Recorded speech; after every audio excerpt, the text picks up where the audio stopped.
Cholesterol తో ఇబ్బంది పడుతున్నారా? డయాబెటిస్ రివర్స్ చేసుకోవాలా? డైట్ తో పరిష్కారం. Contact functional nutrition Vineesha Reddy. అప్పట్లో మీరు ప్రతిదానికి ట్రెండ్, అప్పట్లో మీ హలో బ్రదర్ కావచ్చు ఇలా. కానీ ఇప్పటికి వస్తే ప్రతి క్యారెక్టర్లు పంచలేయడం, ప్రతి క్యారెక్టర్ మాట నోరు తెరిస్తే పంచలేయడం అన్నది ఇప్పటి జనరేషన్కి కొంచెం విసుగొచ్చే ప్రక్రియలో మారిపోయింది. ఏ క్యారెక్టర్ అంటే అది ఎవరు ఒకటే డైరెక్టర్ విజన్లో చూడడం వల్ల ప్రతి క్యారెక్టర్ అలా మాట్లాడుతుందా, లేకపోతే అది పని మనిషి కూడా పంచలేస్తుంటుంది మన సినిమాలలో? అది ఎంతవరకు కాదు. ఇప్పుడు నా రోజుల్లో వాటిని ఏమంటావు నువ్వు? పంచి అంటావా? దాన్ని ఏమంటావు? అదొక ట్రెండ్ అంతే. అప్పట్లో ఒక ట్రెండ్, అది కొత్తదనం. పంచి కాదు, చిన్న తేడా ఉంది. నా వరకు, నా రోజుల్లో అని నేను అన్న, కానీ ఒక ప్రయోగం. ఓకే. ఏం ప్రయోగాలు? ఒకడి ఇంటి పేరు, ఒకడి పేరు రెండు కలిపి ఒకడిని పిలవడం. ఒక సపోజ్ అప్పుల అప్పారావులో ఎంత శుభవార్త చెప్పావయ్యా దాసరి రాఘవేంద్రరావు అంటాడు. నాకు టెన్షన్. అది ముహూర్తం షాట్ అది పెట్టారు రాఘవేంద్రరావు గారు, దాసరి గారు, క్లాపు, డైరెక్షన్. నాకు ఎవడే డైలాగ్ రైటర్ కొట్టేస్తారేమో మేకను కోసినట్టు అని భయం నాకు. వాళ్ళు పక్కపక్క నవ్వి ఎవరు డైలాగ్ రైటర్ అన్నారు. నన్ను పరిచయం చేశారు. ఓకే, కుర్రాడు కొత్తగా వచ్చాడండి, ఇలాంటి పదప్రయోగాలు చాలా చేస్తాడు అని. అలాగే అప్పుల అప్పారావులో నేను డైలాగ్స్ రాసుకుంటున్నాను, షూటింగ్ జరుగుతోంది. వేటూరి గారు ఒక సాంగ్ కంపోజ్ చేయడానికి, అప్పే చేయని వాడు గాడిదా చస్తే తీర్చకు వెయ్యి వాయిదా అనేది రాజన్ నాగేంద్ర ట్యూన్ చేస్తున్నారు. ఈయన పాట వేటూరి గారు అక్కడ మార్పులు చేర్పులు ఆయన చేస్తున్నాడు. పెద్ద హాల్, విజయవాడలో షూటింగ్. నేను పక్కన కూర్చుని లింగేనో ఏదో బనేనో షర్ట్ వేసుకుని నేను రాసుకుంటున్నాను ఏదో. మధ్యలో ఒకడు బాబురావు అని ఒకడు, అతను సీనియర్ మోస్ట్ ఇండస్ట్రీ పుట్టినప్పుడు పుట్టాడు. అతను వేటూరి గారికి నన్ను పరిచయం చేయడం అనమాట. ఓకే, అయ్యా వేటూరి గారు, ఈయన ఎవరో తెలుసా? ఎల్బి శ్రీరామ్ అని నాటకరంగం నుంచి కొత్తగా వచ్చాడు, దులిపేస్తున్నాడు దుమ్ము. అన్నీ మీలాగే కొత్త కొత్త పదప్రయోగాలు. ఇందులో హీరో అప్పులు కదా, ఇప్పుడు మీరు పాట తయారు చేస్తున్నారు కదా, అప్పే చేయని వాడు గాడిదేది. అలాంటి అప్పుల క్యారెక్టర్ షిఫ్ట్ల ప్రకారం అప్పుల వాళ్ళని రమ్మనేవాడు. పొద్దున ముసుగు పెట్టి పడుకుంటే జనం అందరూ తలుపులు బద్దలు కొట్టేస్తుంటే ముసుగు తెరిచి చిరాగ్గా అనే మొట్టమొదటి సినిమాలో అతని డైలాగ్ అప్పుడే తెల్లారిందా అని. ఇలా అన్నీ చేస్తుంటాడండి. అంటే ఆయన అలా చూశాడు, అంత కళ్ళు పెట్టుకున్నా అన్నాడు. తర్వాత ఎప్పుడు కనపడినా అప్పుడే తెల్లారిందా, బాగున్నారా, ఆ డైలాగ్ ముందే చెప్పి తర్వాత బాగున్నారా అంటాడు. అంత స్టాంప్ అయిపోయింది. ఎవరికో చెప్పాను ఎలా అంటున్నాడు ఆయన అని. నేను గర్వంగా చెప్తే వాళ్ళు అన్నారు, అది నువ్వు నీ డైలాగ్ గొప్పతనం కాదు, ఆయన పర్సనల్ బాధ అది, ఆయన అప్పుడు అందుకని ఆయన కనెక్ట్ అయిపోయాడు దాంతో అంటే. సో అలాగా పదప్రయోగాలను లేకపోతే ఇంకో ఎక్స్పెరిమెంటల్గా మేనరిజమ్స్, పదప్రయోగాలు. ఇంకా ఎలాగంటే ఉదాహరణకి, మరి నేను వెళ్ళొస్తాను టాటా అంటే అశోక్ లేలాండ్, టాటా బిర్లా, టాటా బిర్లాలు అలా అనుకుంటే ఒకసారి టాటా అంటే ఒకసారి బిర్లా, ఒకసారి టాటా అంటే అశోక్ లేలాండ్ వెహికల్స్. అవునవును. ఓ ఇలా ఏదో ప్రయోగం అలా చెయ్యాలి. ప్రతి డైలాగ్ బ్రహ్మానందం గారు ఉంటాడు, కోట గారు ఉంటాడు, ఇంకో ఎవడు ఉంటాడు, 20 మంది ఉంటారు. 20 మందికి కొత్తగా ఏదో చెయ్యాలి. రాత్రి తెల్లవారులు నిద్ర లేకుండా పడి చచ్చేవాడిని. రాత్రి అంతా రాసేసి దాన్ని అక్కడ పెడితే ఈ బాబురావు గారు ఇవన్నీ ఆర్టిస్టులు వినిపించి రాత్రి బ్రహ్మాండంగా ఐడియా వచ్చింది, రాసేసాను ఎదుగు అనేవాడు. నేనేమో అలాగ పడుకుని మన ఎక్స్పోజర్ అంతా మనం చక్కగా లో ప్రొఫైల్లో ఉండేవాళ్ళం అనమాట. మన ఏమంటారు, కారు కింద పెడతారు చూడు, సెల్లారును ఇంకో అందరూ, మనం కనపడం ఎవరికి, అలా ఉండేది.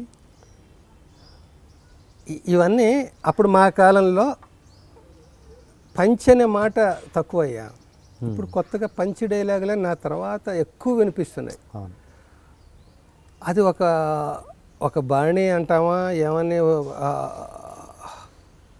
పంచ్ అని అప్పుడు కూడా అనేవారేమో, కానీ ఇప్పుడు కేవలం పంచ్ అనేదే. నోరు తెరిస్తే పంచ్. ఆ పంచి ప్రతిదీ పంచే.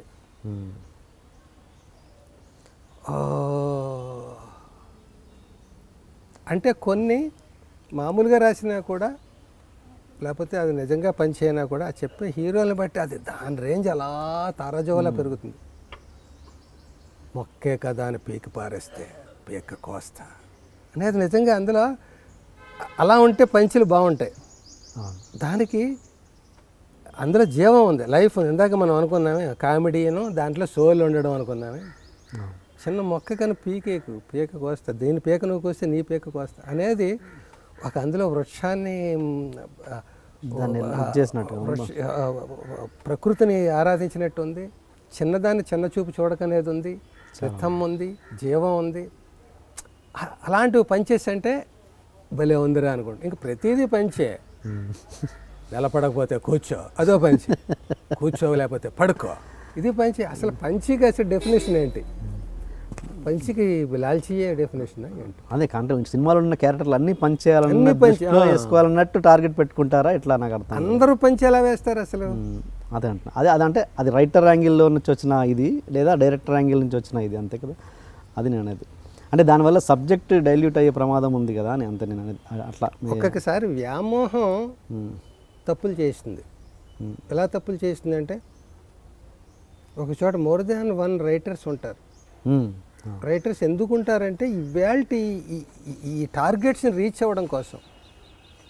ఇప్పుడు ఒక కంపెనీ పెట్టాం, అందులో నేను చిన్న కిరాణా కొట్టు అనుకో, నాకు ఒక అసిస్టెంట్ చాలు. పెద్ద సూపర్ మార్కెట్ అనుకో, నాకు 100 మంది స్టాఫ్ కావాలి. అన్ని సరుకులు అంతమంది అమ్మాలి, జనాన్ని ఆకట్టుకోవాలి కదా. అలాగే ఇన్ని పంచులు, ఇన్ని టార్గెట్లు సినిమాకి పెరిగిపోయినప్పుడు ఆ కెపాసిటీ, టాలెంట్స్ ఎక్కువ, మోర్ టాలెంట్స్, మల్టిపుల్ టాలెంట్స్ కావాల్సి వచ్చినప్పుడు టైం బాండ్ ఒకటి. తొందరగా హీరో డేట్లు దగ్గర పడిపోయి స్క్రిప్ట్ అవ్వలేదు, పనిచేసి మనం అనుకున్న భాషలోనే పోనీ అవే రావట్లేదు. అప్పుడు నలుగురిని పెట్టుకున్నప్పుడు నలుగురు 4 చెప్తారు. ఆ భావన తీసుకోవాలి. తీసుకున్నది ఒకసారి పని మనిషికి కూడా పంచి అవుతుంది, వాడాలి, తప్పదు. అందరూ వాడేయకూడదు, కానీ ఒకసారి పని మనిషి వాడినా పంచే. ఎలాగంటే మగరాయుడు సినిమాలు అనుకుంటా, ఇవి నేను రైటర్ కాదు. అందులోనే కదా ఫ్యాంటసీ, యమలోకానికి వెళ్ళడం, ఐరన్ లెగ్ని తాళ్ళేసి కట్టేసి పందుల పెంపకం గురించి చూపిస్తారు. వాడు బాబాయ్ గింజుకుని చివరికి అంటాడు, రే ప్రోగ్రామ్ మార్చకపోతే పందులనేనా మార్చండి రా అంటాడు. ఎంత సూపర్ పంచేది, ఎంత క్లాసు పంచేది అసలు. మా ప్రోగ్రామ్ మీరు ఎలాగో పందులు మార్చండి, నేను మొనాటిని భరించలేకపోతున్నాను. ఐరన్ లెగ్ చెప్పింది. అది పంచి అంటే అదే. అప్పుడు తప్పదు, అది ఐరన్ లెగ్ ఎల్బి శ్రీరామ కాదు, పంచే. పక్క చిక్కిన పులి అన్నాడు వాడు. అలాగా ఒకసారి మా గురువుగారు దేశరాజ్ హనుమంతరావు గారు ఒక నాటకంలో పంచతంత్రం అని, అందులో 60 వేషాలు 6 నటులు వేయాలి. ఇప్పుడు నువ్వు ఒక కాకిలాగా వేషం వేసుకున్నావు అనుకో, మళ్ళీ వెళ్ళి వెంటనే నువ్వు ఒక ప్రొఫెసర్లాగా వేషం వేసుకురావాలి, సోషల్ గెటప్. మళ్ళీ వెళ్ళి ఒక రైతులాగా వేసుకురావాలి. ఇలాగా ఈ 6 పంచుకోవడంలో ఒకసారి మిస్ఫిట్ క్యారెక్టర్లు వస్తుంటాయి. అందులో తప్పదు, ఏం చేయలేం. ఒకటి సన్నగా ఉన్నవాడికి పులి వేషం వేయాల్సి వచ్చింది. అందులో మేము జోకు, సార్ ఏంటి సార్ వాడు మరీ సన్నగా ఉన్నాడు, వాడికి పులి వేషం పడిందండి, ఇది మారిస్తే బాగుంటుందండి. మార్చడం కుదరదు, ఒక్కడి కోసం 5 చేంజ్ అయిపోతారు. అదే పర్వాలేదురా, బక్క చిక్కిన పులిపులే. బక్క చిక్కిన పులిపులే, ఎంత గొప్ప మాట అది. పులికి జబ్బు చేసి షుగర్ వచ్చి బక్క చిక్కిందయ్యా, అది అర్థమైంది సార్. పులి అంటారు కానీ బక్క చిక్కిన పులి అంటారు. కాకపోతే డైలాగ్ అక్కడి నుంచి వచ్చిందండి. అంటే అది ఎక్కడ వాడాము? అది నేనే వాడాను 1-2 సినిమాల్లో. వేరే వాళ్ళు వాడున్నా కూడా కాపీ రైట్స్ నాది మా గురువు దగ్గర నుంచి తీసుకున్నాను. మా గురువు ఎక్కడ వాడలేదు కాబట్టి నాది. ఓకే. సో అలాగా అన్ని క్యారెక్టర్లు కూడా ఈ పంచుల గురించి మాట్లాడు. పంచులు లేకుండా ఎట్లాగా ఉండాలి, కానీ అన్ని క్యారెక్టర్లు అలా ఉండడం ఇబ్బంది ఎందుకు వస్తుందంటే, ఇప్పుడు ఓ డైరెక్టర్ ఉంటాడు, నువ్వు డైరెక్టర్వి, నన్ను రైటర్గా పెట్టుకున్నావు, నేను చాలకు ఇంకో 5-6 పెట్టుకున్నావు. వాళ్ళు కూడా ఏవో రాస్తున్నారు, మంచివన్నీ ఏరుకుంటావు కదా నువ్వు. ఆ ఏరుకోవడంలో ఇప్పుడు ఐరన్ లెగ్కి పంచి రావచ్చు, కల్పనారాయికి రావచ్చు, ఇంకోళ్ళకి రావచ్చు, అందరికీ రావచ్చు. వచ్చిన పోన్లే మంచి పంచి కదా, ఈ హీరోకి పెట్టడానికి అవకాశం లేదు, కల్పనారాయి కూడా పంచేద్దాం అన్నట్టుగా అలా కాంప్రమైజ్ అవ్వాల్సి వస్తుంది. ఇంటోటో చూసుకుంటే ప్రతివాడు పంచులేసేస్తున్నాడు అనేది ఎటకారంగా ఉంటుంది. అలాంటి తప్పులు జరుగుతూ ఉంటాయి. అయినా 24 క్రాఫ్ట్లు, 124 మంది వర్క్ చేస్తూ ఉంటారు, ఎంతో శ్రమ పడతారు. వీళ్ళు కాక గ్రాఫిక్స్ వాళ్ళు 100 మంది పనిచేస్తూ ఉంటారు, నిద్రాహారాలు మానేసి చేస్తారు, కోట్లు డబ్బు గుమ్మరిస్తారు.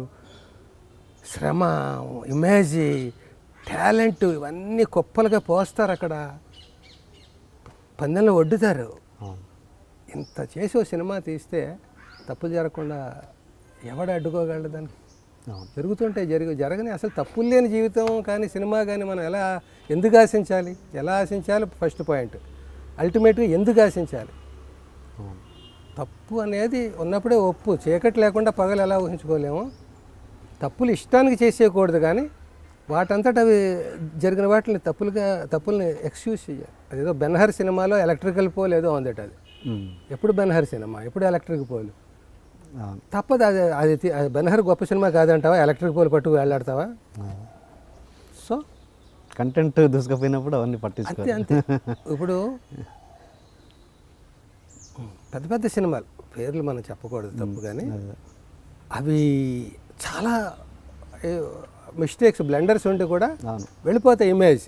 ఇప్పుడు మన ఇద్దరు మాట్లాడుకుంటున్నామయ్యా, వెనకాల కేబుల్ ఏదో కనపడుతుంది అనుకుందాం. కేబుల్ కనపడిపోయింది, వాళ్ళు మాట్లాడితే అన్నారు అనుకో, అసలు కేబుల్ లేకుండా ఇంటర్వ్యూ పెట్టగలమా మనం? వైర్ లేకుండా కేబుల్ కనిపిస్తే ఏంటి ఇది ఇంటర్వ్యూ కాదని చెప్పదలుచుకున్నావా నువ్వు? పైగా కేబుల్ ఎందుకు చూస్తున్నావు నువ్వు?